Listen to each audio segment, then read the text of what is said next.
Ang sarap talagang maglakad dito sa tabing dagat. Talagang nakaka-amaze at syempre ang sarap sa feeling, lalo na pag ganito. Guys, pupunta daw kami dun sa ano.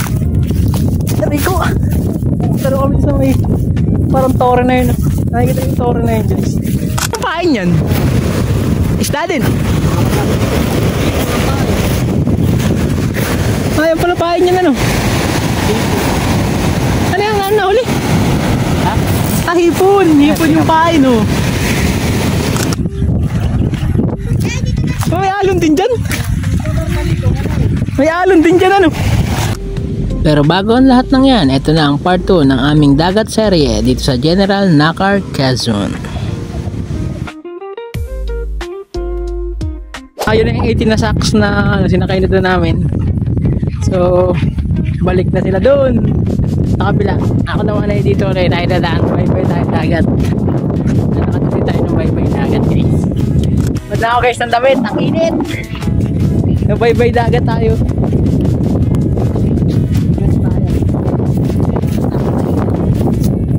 Dito tayo sa bye-bye dagat. Oh. Lakad tayo dito. Sunog. Gawin tayo ng pawin. Sunog tayo. Nasa deserto ako. Alamia, alamia. Nasa deserto tayo. Ganda ng dagat dito. Mamaya maliligo tayo. Lakad-lakad lang muna ako dito. Medyo malabo pa dito. Sumunta tayo dyan sa may tabi. Para naman makita natin ang kagandahan ng kadagatan. At habang naglalakad ako dito sa tabing dagat, talaga namang lumalaki na yung mga alon. Para bang tinatawag nila ako na maligo na daw ako. Pero chill lang kayo, mamaya maliligo na kami pag may kasama na ako.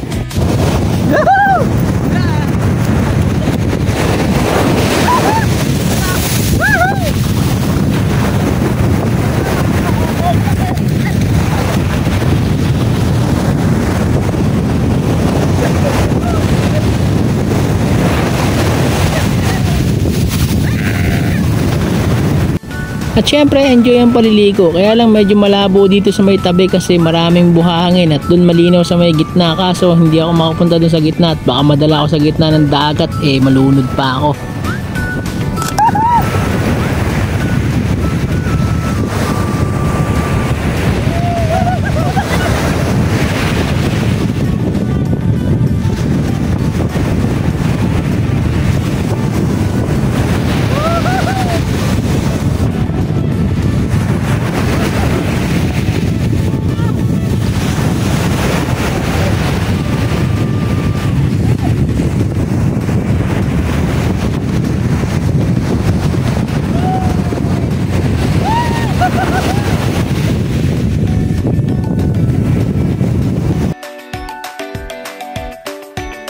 Guys, maglalakad naman kami. Nakaligo na kami dito. Maglalakad naman kami dun sa dulo. Ulit. Lakad tayo. Tingnan nyo yung tsura ko, puro dumi. Ang dumi dito sa may tabi. Tayo dun tayo sa may tabi. Tayo sa may tabi guys.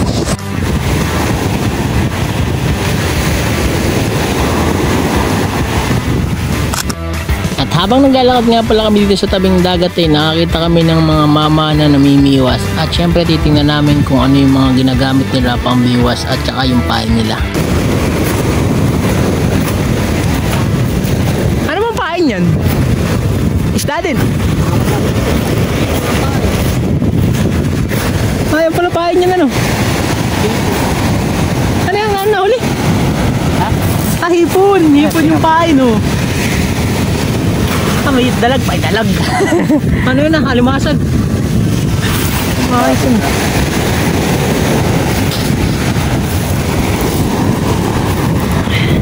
Talaga, dami nga akong pasuray. Maganda ang sinalis na yan. Ang suki palagtap, kulang ngayon. Maglagtap na puso po yan. Pwede mo pumunta doon? Doon po sa parang tore? Ay, tiglaan. May security ko. Hindi na alam.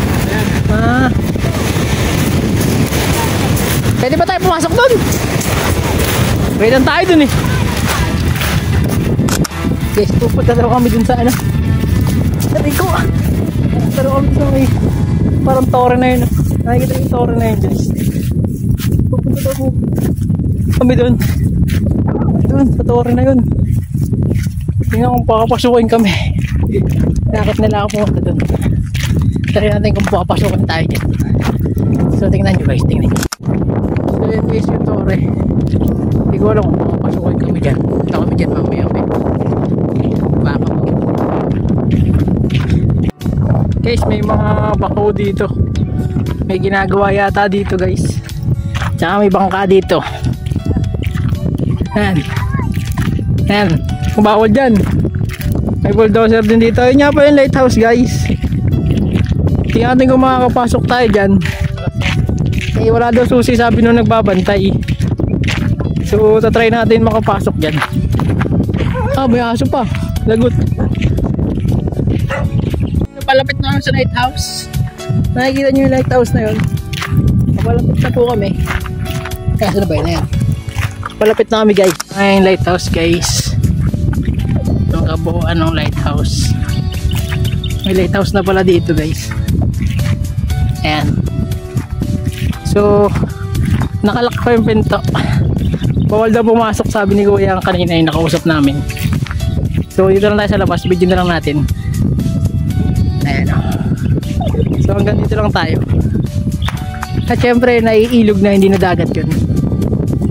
Ayan guys. Pupunta kami dito sa may ilog. Ito yung ilog guys na naglalabas sa dagat. Ang itim ko na. Ayun yung dagat dun. Tapos ito ilog guys. Ito tayo mag-aanlaw tayo dun sa dagat. Ilog.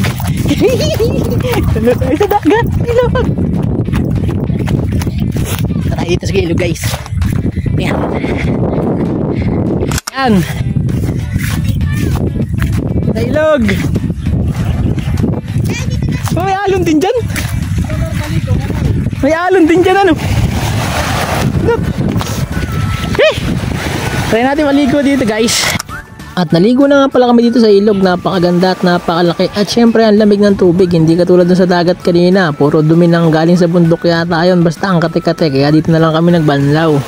Enjoy talaga maligo dito sa ilog kasi sobrang lamig ng tubig. At saka syempre hindi malakas yung alon. Banayad lang. At syempre maya maya ay kami nga pala ay pupunta na. Pauwi na nga pala kami kasi babalik na nga pala kami dun sa ano. Sa pinakang mga kubo-kubo kasi babalik na rin kami ng PAMI. Kaya umahon na kami at maglalakad na nga pala kami pauwi dun sa may kubo. Guys, pauwi na kami. Nagbanlaw lang kami guys kasi ang alat sa dagat eh. Nakabang dumi kanina. So dito maganda banlaw, malamig, fresh ko yung tubig sa ilog. Bali ito guys, yung ilog na nakadugtong sa dagat yan. Nakikita nyo. So pauwi na kami. At kami ay alas 4 na babalik na kami ng PAMI. So kita-kits mamaya. Guys, nakabihis na ako. Bihis na ako doon. At syempre lagay ko itong aking labahin din sa may likod ng pick up. At syempre pauwi na rin kami hapon na. Sinantay na lang namin ng lolo ko na si Ama. Kami ang uuwi na. So saan? Ha? Sa loob? Ha? Okay lang naman yun, walang problema dun.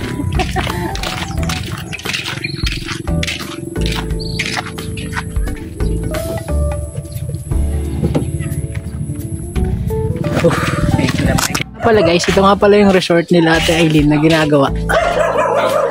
At medyo malapit-lapit na rin kasi third floor nga pala siya guys. Ito na yung mga materials. Siyempre ito yung barracks ng mga gumagawa. So third floor yan guys. Malapit-lapit na rin. So dito kami mapupunta. Kasi nung nakaraan wala pa to eh. Yan nga meron. Bali nagkakapilang kami guys. Tapos babatsi na kami pauwi kasi hapon na. Alas 4 na. Tapos na uwi na kami. Balik na ulit kami kay Santana. Nandun na namin sila lalo kasi nagkikwentuhan po sila. Kaya waiting na lang tayo. Pauwi na kami. Ako ang driver today. Kasi nahihilo ako kanina. At syempre ito na sila. Nandun na si Ama. Sila naman, relax naman kayo dyan. Ako naman ang driver naman. At dahil medyo malayo-layo pa yung uuwian namin, medyo 2 hours pa yung biyahe namin, nagutay-utay na nga pala kami. At syempre nandito na nga pala kami sa may arko at nakalabas na rin pala kami dito sa highway. Medyo banayad naman ang takbo namin at saka maganda naman yung daan kasi wala naman masyadong sakyan kasi paggabi na. Kaya lang talagang aabutan tayo din ng gabi kasi anong oras na kami umalis doon, alas 4 na. At yun nga pala guys, hanggang dito na lang. Salamat sa pagsama at sa panonood ng aking video. Maraming salamat at syempre huwag kakalimutan, subscribe!